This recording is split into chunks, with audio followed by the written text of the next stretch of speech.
Hey, I'm here at the Waltrip Unfiltered Studios at my house in Cornelius, North Carolina, and joining me today for an interview is my friend Timmy Hill. How are you, buddy? Hey, I'm doing well, Michael.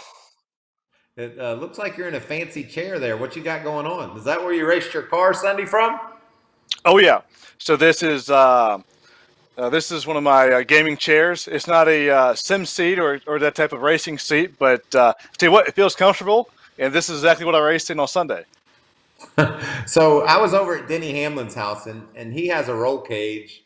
He basically has a little race car that he drives in, and I was amazed at the technology around it. You know, he's able to have all these buttons to adjust stuff and microphones, and then I see Ty Majeski's unit, and I'm guessing yours is a lot like Ty's. It looks like you're just at your desk in your office.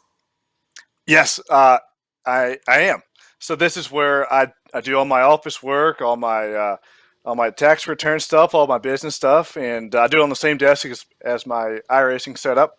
So basically, I got maybe I don't know, a 40-inch desk, and half my desk I use for my iRacing setup, and the other half I use for all my business stuff. So um, Ty Majeski's his setup is a little more lower budget than mine is. He's just got a laptop, and I think I saw he put a picture up and said he was overheating, so he had a cup of ice cubes with a fan blowing on his computer, and I was a little amazed by that. But yeah, we can do this low budget as well. Well, I know how you race your cars and your trucks, and you've done a great job. You always get my attention. Everybody at the Fox NASCAR appreciates the effort and that big day you had down in Daytona, that third place finish. So I have to ask you this question. After your third place finish at Daytona and all that that meant, how big comparatively was the performance that you had this past Sunday on NASCAR Fox and the job you did and competing and contending to win that race? How did those two compare, not only in your world as Timmy Hill, the racer, but from the perspective of the fans and your friends and the industry? Tell me about how those compared. Yeah, it's similar in ways, different in others. You know, in real life, when we finished third in the Xfinity race at Daytona, it was a tremendous feeling because there's so many hours that we put into this, so much money invested, and it took a lot to get to finish third in that race. So I can't take anything away from that experience. I was extremely happy. Got a ton of exposure for our sponsors and for our family and friends. And now going into Sunday's NASCAR race and iRacing. That was intense in itself. You know, finishing third, racing with Dale and Denny for the win there at the end. Those guys did awesome. You know, they did a lot of practice all week long, along with the other drivers. But it's funny. After that race, I got a ton of messages, a ton of interviews lined up for this week, and it's amazing that it feels like I almost got just as many or more interviews and attention for this race than I do finishing third in the real life race. So it's amazing. I think this is a very new experience for a lot of people. So a lot of people have questions and things they want to learn about it. So I think that's a lot of reasons why we're getting a lot of interviews. But it's an exciting time. You know, people are interested in iRacing, and I'm happy to share my experience with them. Well, let me read something from Denny Hamlin. He said that after the I race on Sunday, he got as many media requests as he did on a normal NASCAR win. He also said that he got 130 text messages congratulating him for that experience, and he's going to be on. He was on Good Morning America and Sports Center. So what you guys did on Sunday and what Fox NASCAR delivered to the world, that was game changing. It's going to give us something to look forward to each and every Sunday here for the foreseeable future. So thank you for being a part of it, first of all. And secondly, did you have expectations to perform at the level that you did? That's too many questions at once. Uh, how would you describe? I'm just happy about what happened. How would you describe your feelings afterwards?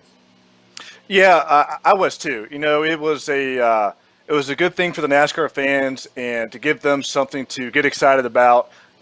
Running all the, I mean, I was surprised at the turnout of how many Cup drivers turned out for this. You know, I think many of the NASCAR drivers really want to put on a good show for the fans, get them excited because right now there's not much to do, and we want to keep our fans engaged with us and show that we still care. I want to put on a good show for you guys. So for one, I want to say thank you to all the drivers who put the time in and the effort in to show up. You know, some guys got embarrassed because they didn't put the effort in, but, you know, they still came out, put on a good show, and wanted to be there for the fans. So I don't want to take anything away from those guys. But going into this, for Fox, it was a great show. It's a big risk for them because this is something that really nobody's ever done before. So hats off to Fox for putting us on there and allowing us to give them an opportunity to put on a good show for the fans. But this was a tremendous time, a fun experience. I'm glad to be a part of it. Yeah, the performance that you put in, you have a lot of iRacing experience, but so do the other drivers. And I saw today Kyle Busch got a new rig and he's warming up. Kevin Harvick's trying to figure this out and be a part of it. So the question I think that a lot of fans have asked, and I'm curious about, do you feel like that you were in the same equipment as Dale Jr. and Denny Hamlin, and you ran right there with them? Does that in any way say to you and your fans, you give Timmy a car like those boys, and he's gonna go out and beat them? Do you feel like that could be the case? Well, I certainly think so, but I'm a big believer in myself. I try to put myself in positions in real life to showcase my talent. Now, there's situations where, a lot of times I can't do that. I mean, there's some positions I just can't. Over my career, I've had to do some unfortunate starting parks and be in positions where I can't succeed. But, one thing about my truck program, I'm trying to build a program for myself and my brother to shine and showcase our talents. And that's really what I'm trying to do with that program. And along with that, Carl Long can provide me opportunities like we did at Daytona, finishing third and making the Daytona 500 to really showcase my talent as well. We're trying as hard as we can, and some weeks we just don't have the budget to do that week in and week out. But when we can, we try to do that. But here on iRacing, it's funny because we don't have those deficits. We have tires that are brand new every time we put them on. I'm not putting on 15-lap scuffs like I do in real life. I've got motors that are the same horsepower as all my competitors, and instead of being a 50 to 100 horsepower down, I got cars that aren't 5 years old. So when we go into this iRacing stuff, it's all equal platform stuff. Even though my rig doesn't have a roll cage and it's as fancy as some others, but it's all the same. That's just additional stuff that you don't have to have. I've got my wheel, my pedal, and I got my chair I'm sitting in now, and we just kind of wing it. But I enjoy those moments because I can kind of showcase some talent. It is iRacing, and it's not the same thing as real life, but there's a lot of similarities that do translate over. Well, I will tell you this, watching Denny Hamlin from his living room on Sunday and seeing the intensity and his focus and his concentration, his conversation with his spotter and his driver coach, if you will, seeing all what went into it. And then when he took the checkered flag, the emotion, if you told him that wasn't a real race, you would have an argument on your hands. Well, don't get me wrong. We're all competitors. We didn't want to go in that race and say, hey, good job to whoever's going to win that race. No, we all wanted to win that thing.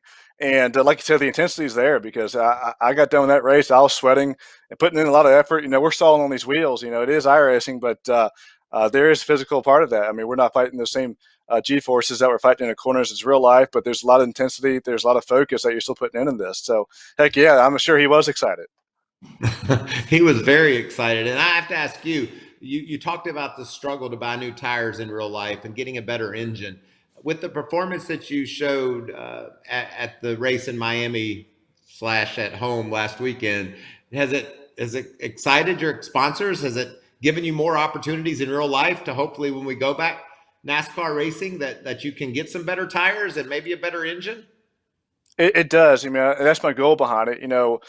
For us, we were supposed to have roofclaim.com on our car in Homestead. So we said, what not better way to show our respect to those guys? And we threw them on our car for iRacing. And heck, we were up front all day on Sunday, and they got great exposure. They were all into it. So I appreciate the fans tuning in and supporting us. We got a lot of messages. It was overwhelming how many people reached out to us. So thank you to those people and all the fans that tuned in because our sponsors really do appreciate it. And thanks to Fox because we got more coverage on Sunday for my sponsors than we normally would have. Okay, that was fun, and I agree. I thought it was awesome. You did a great job. Can you just break down this weekend's race at Texas? Do you expect to be right up there again, fighting for the win? I expect myself to be up there again, yeah. But I'll tell you one thing about Texas is iRacing finally came out with the new repave, which Texas has been repaved a few years ago now.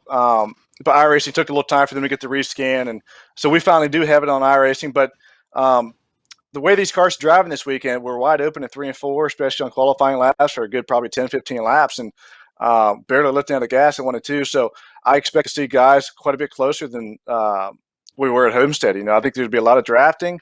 I think some of the guys who may have struggled at Homestead will be much closer this weekend because the gap of speed is going to be much closer. So I think you're going to see some different names up front that will make things more challenging. I've read where, fortunately with iRacing, we get resets, and we had 2 of those this past Sunday, but now we're down to 1 because we're trying to eliminate some of these guys and not give them too much of a big heavy. Some of these guys are just driving and to their limits and crashing, and then they just get a reset. So we're trying to kind of limit that. So I think this race will be a better show. Actually, you'll see a lot of guys that you didn't see up front at Homestead, probably up front at Texas. So looking forward to that.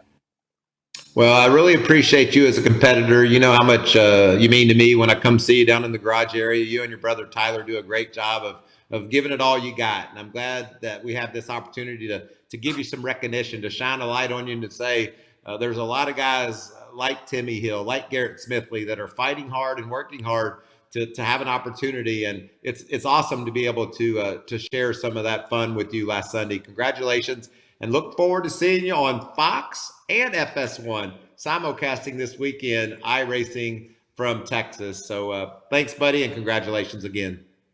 Well, thank you so much. For the best access, perspective, and personalities in all of sports, follow us at Fox Sports on Twitter, Facebook, Instagram, and YouTube. For more great NASCAR on Fox content, subscribe to our channel. It's somewhere right around here.